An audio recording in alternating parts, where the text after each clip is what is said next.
Hello malty macaroons, I'm Ralphie, welcome to the Bothy, welcome to Ralphie Review 895 and a big thank you to Malty B for the malt mention.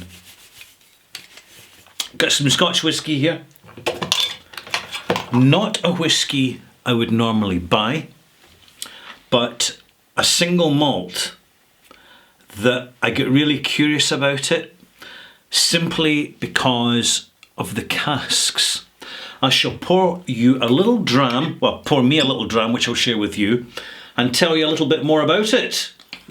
Here it is, Glenmorangie 12-year-old Malaga cask, single malt whisky, bottled at 47.3%. They claim it's a small batch release, whatever that means.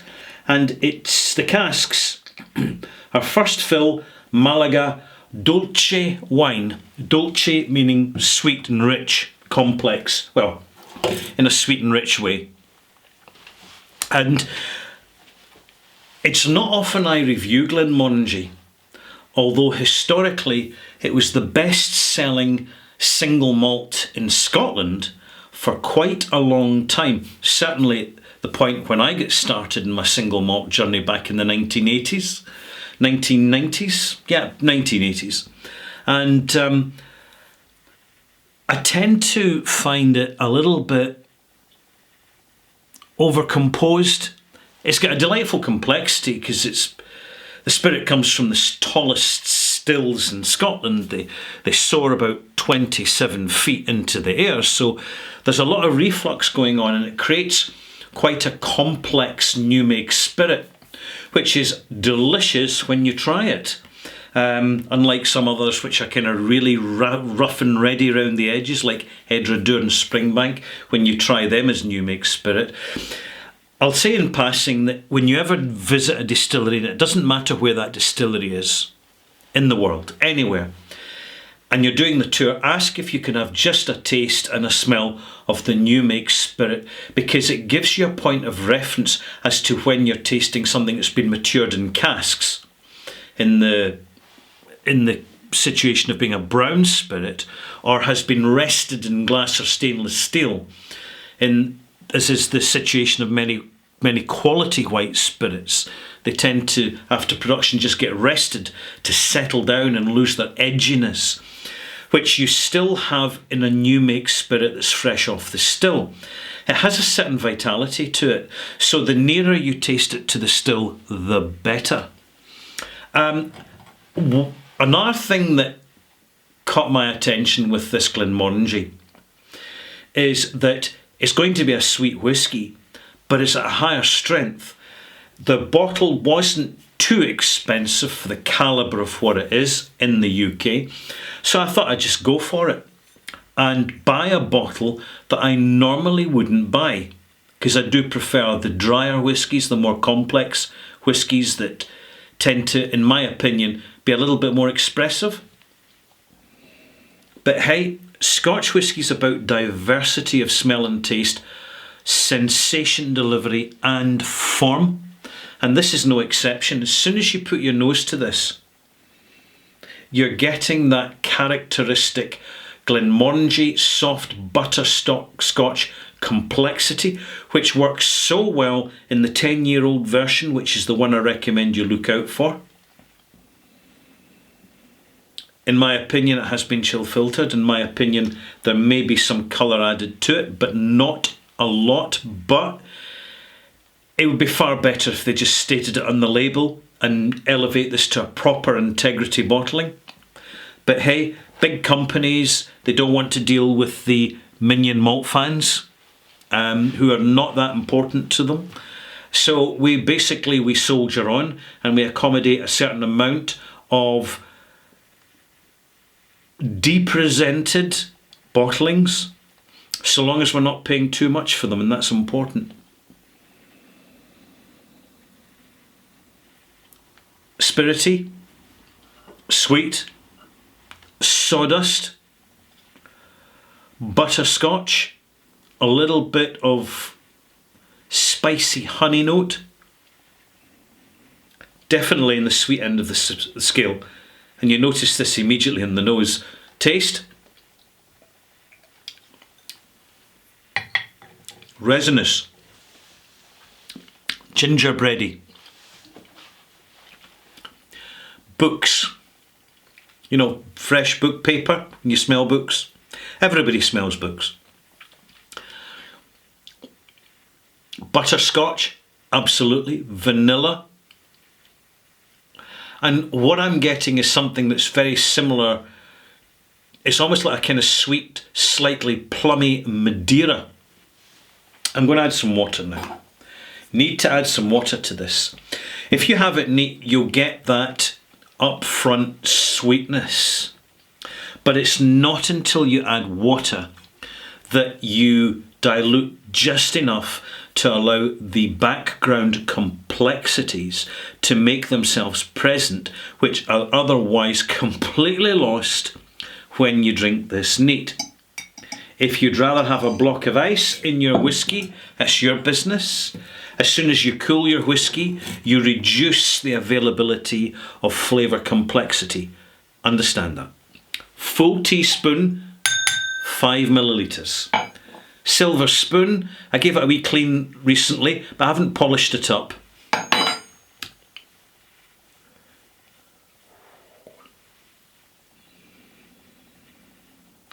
The first thing you get in the nose is the casks. The casks are like a more tropical version of a mildly sweet sherry. I would say more Madeira, but it doesn't have the raisin aspect of the Deira. This is a little bit more on the Sultana side.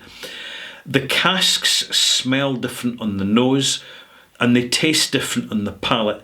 They're working really well with Glenmorangie because Glenmorangie know their business when it comes to actually structuring whiskey for bottling. You see this time and time again. They're very experienced at it and it shows. And to Glenmorangie's credit, you don't get some of the outrageous batch variations that you can come across in some other distilleries, which is a real issue because in the old days nobody would ever talk about it because the internet didn't exist. All that's changed significantly, and it's going to change a whole lot more in the future. Mark my words. Fudge, toffee, soft oaky cask, sawdust again. Sultana with a little bit of raisins, so you get half and half of these dried fruit. You get that slightly banana mango note that's coming from the Malaga casks, which are balancing off really quite nicely. I'm noticing over time the casks will, you'll notice at some points, you'll notice the spirit signature of Glenmorangie dominates, and then when you come back 5 minutes, 10 minutes later, put your nose in the glass, it's the Malaga cask presence that dominates, and it seems to seesaw between the two influences a bit, which makes it all the more interesting as an experience, apart from the fact that it is a relatively soft, sweet whiskey, single malt. I don't generally go for this style of single malt, but if it's done properly, like some Sauterne cask finishes and Decem finishes, it can work really well. I've had some really good ones from Springbank. Long gone. Will we ever see the same again? Not in my budget.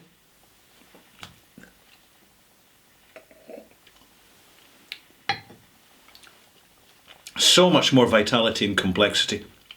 Now we've got some citrus, wood citrus coming in. That's knocking that dominant sweetness off its pedestal and doing a wonderful job of it. I'm going to add some more water. Another 5 millilitres of water. That's 10 millilitres I've added. It's more water than many people would consider even adding to a whole bottle of whiskey. But you ask the master blenders in the industry, how far do they reduce their single malt samples before they nose them and get the serious feedback off them? I'll answer it for you, seeing as you don't have access to one at the moment, down to about 20% alcohol. They really dilute the whiskey. The skill is in covering, putting a lid on the whiskey, leaving it half an hour, and then taking your nose and just having a little gentle roly-poly as you nose, and nosing slowly. You pick up so much more. If you're in a rush with your whiskey, good luck to you. You're only taking part of the journey, and you better know it. Taste again.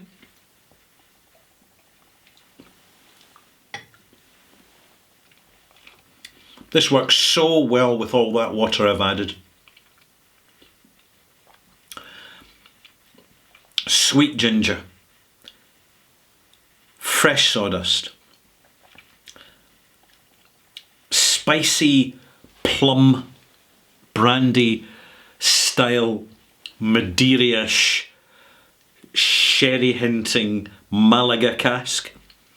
It's so hard to buy Malaga as a fortified wine because it's so specifically regional to a small region in the south of Spain, and they tend to keep it for themselves because it's good. Glenmorangie have used Malaga casks before, but they're one of the very, very few Scotch whisky distilleries to do so. But they're a European-owned brand. Therefore, they have access to European-sourced resources much more easily than many other distilleries in Scotland have. It's just the lie of the land, so to speak. But Malaga, even the cask echoes through this single malt, make it such an interesting fortified wine to look out for. Glenmorangie have used them before in some much older versions of their whisky with considerable success, and they tend to be highly rated by seasoned whisky buffs who can find them. I'm actually getting a little bit of Scotch mist in here. Hope you can see that. So that's telling me that chill filtration has been modified. See, it's not a single process. There are very many permutations of chill filtration out there, and even filtration without the chill. So this is something you'll find as you continue in your journey, and what a fascinating journey it is. About time I issued some malt marks now, malt mates. I think the time has come. But one more taste before we do that. Mustn't rush this. There's something delicate on the nose. It's the quality of the casks. They're just beautiful. I mean, these are just 5-star casks. I think that's what really makes it for me. Which puts, no pun intended, the icing in the cake of a sweet whiskey. Yes, it was a bit hammy, but never mind.